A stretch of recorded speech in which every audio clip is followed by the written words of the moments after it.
Hey my beautiful people, welcome back to my channel. So as you guys know, maybe, hopefully, y'all listen to it by now. But Karol G dropped an album last night. It's called Mañana Será Bonito, which means tomorrow will be beautiful or better, but beautiful. And pretty much the album is all about heartbreak and like getting over, I guess, like getting over your relationship. Yeah, it's really cute. I recommend it. But anyway, so it got me thinking about a couple of stories and one in particular.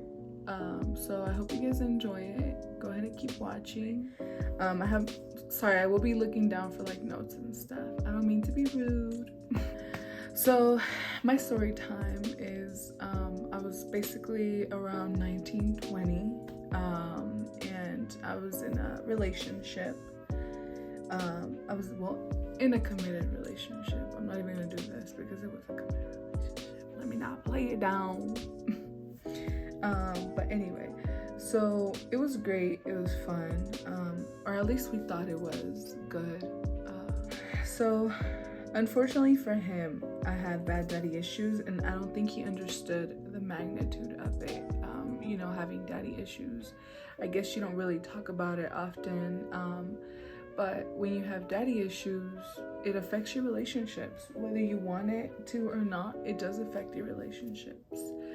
And that was like my first like real committed relationship, and it definitely affected me a lot. So I don't think he knew that. I don't think, unfortunately he was aware of that. I didn't believe in men, and I thought they had no good intentions at all. And that included him. And even if he was a good guy, which he was, I wouldn't see that, because to me, he didn't have good intentions. He was a man, so yeah. So I unfortunately I didn't take our relationship serious, or respected it. So I did have friends here and there, guy friends, and I would meet guys and I would take their numbers and stuff. I know, it's horrible. I know, it's horrible, but I did. And the fact of the matter is I did. And so this one time he had drove 45 minutes to like an hour to go see me one day after work, and we were hanging out. We were at my grandmother's house and we were chilling. Like, he was just there to be there for like a few hours, because he had to drive back to go back to his job the next day, like super early. And he drove to go see me. Honestly, we had chilled for so long, I probably fell asleep. And I was sleeping. Girl, oh my god, I can't, because it still makes me nervous. I had been texting a guy friend, silly me. I had a photo of his half naked self as his contact in my BlackBerry. Shout out to all my BlackBerry owners. And I remember just falling asleep. I had a password on my phone and he knew it, right? And I woke up to him standing like right in front of me, and he was like, Sara, wake up. And I was like sleeping, and he was like, Sara, wake up. And I woke up. He woke that ass up with a quickness. He said, you better get your ass up. Oh my god.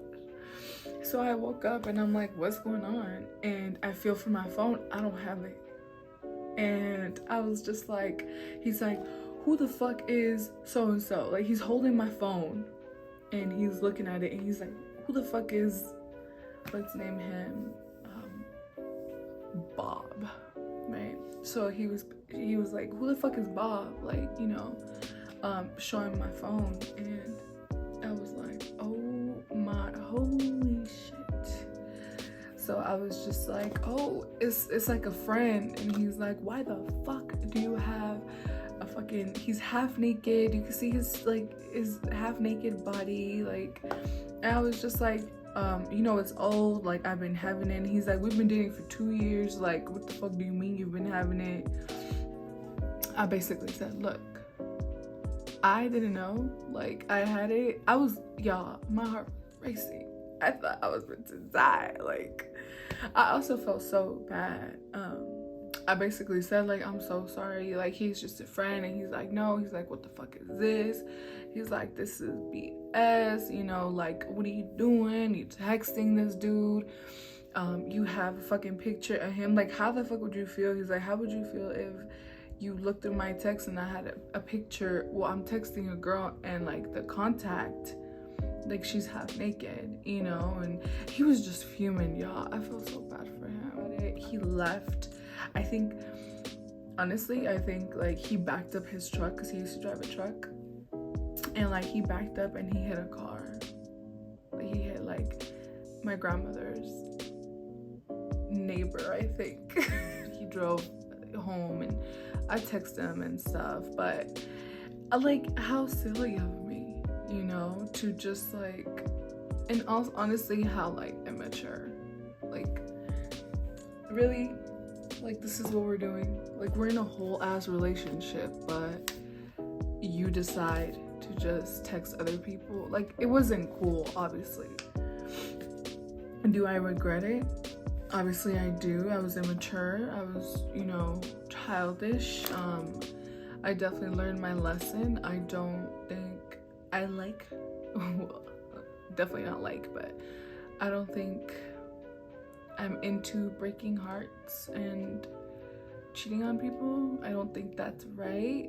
Also, do I think once a cheater, always a cheater? I think that's BS. And it's a learning process. So do I regret it? Of course I do. Do I feel bad? Of course I do. I apologized to him years later. Like, I guess I just wasn't thinking. I've had therapy now.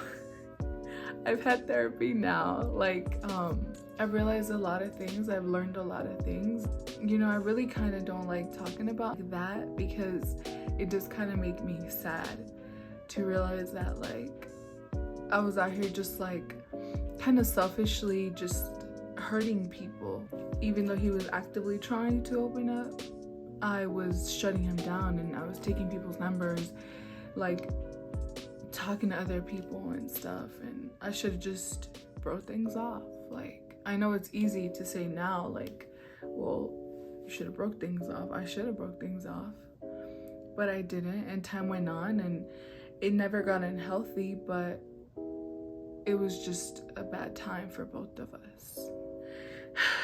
Anyways, I'll see you guys on the next one. Thank you for watching my little crazy story time. Don't judge me. This is a judge-free zone.